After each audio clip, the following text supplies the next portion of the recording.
اگر تم نے یہ کلمہ پڑھ لیا نا، لا الہ الا اللہ محمد رسول اللہ، تو اپنی مرضیاں سائڈ پہ رکھو. اب 60-70 سال کے لیے اپنی خواہشوں سے لڑو، دل چاہے یا نہ چاہے، سکون ملے یا نہ ملے، بات سمجھ آئے یا نہ آئے، وہ تمام کام کرو جو تم پر فرض ہے. یہ کلمے کی ریکوائرمنٹ ہے اور تم کلمے والے ہو، تم ہی اس ریکوائرمنٹ کو پورا کرو گے. جنہوں نے کلمے سے انکار کیا ہوا ہے ان سے اللہ ڈیمانڈ نہیں کر رہا کہ تم نماز پڑھو، ان سے اللہ ڈیمانڈ نہیں کر رہا کہ تم اپنی حیا کی حفاظت کرو. اللہ ان سے ایک ہی ڈیمانڈ کر رہا ہے، پہلے مجھے مانو. لیکن جس شریعت کا اقرار تم نے کر لیا، جس کلمے کا اقرار تم نے کر لیا، اب یہ کلمہ تم سے یہ ڈیمانڈ کر رہا ہے کہ تم اپنی زندگی کلمے کے نیچے گزارو. اور تم کیا 2-4 لڑکیوں سے سچ اور جھوٹ بول کر ان کے ایموشن سے کھیلتے رہتے ہو. اللہ کے بندے، تمہارے گھر میں 4 بہنیں جوان بیٹھی ہیں، کوئی ان سے کھیلے گا تو کیسے لگے گا؟ جو باتیں تم غیروں کی بیٹیوں سے کرتے ہو، غیروں کی بہنوں سے کرتے ہو، امیجن کرو یہی باتیں کوئی تمہاری بہن سے کرے، تمہیں اچھا لگے گا؟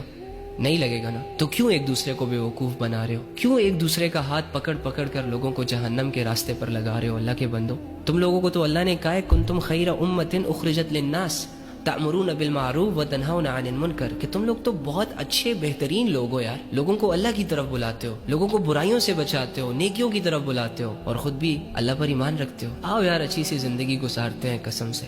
بس صرف مرنے تک اللہ کی مان لیتے ہیں، نمازیں پڑھ لیتے ہیں، اخلاق اچھا کر لیتے ہیں، لوگوں سے جھوٹ بولنا چھوڑ دیتے ہیں، لوگوں کو دھوکہ دینا بند کر دیتے ہیں، اچھی سی زندگی گزار کر اس دنیا سے چلے جائیں گے.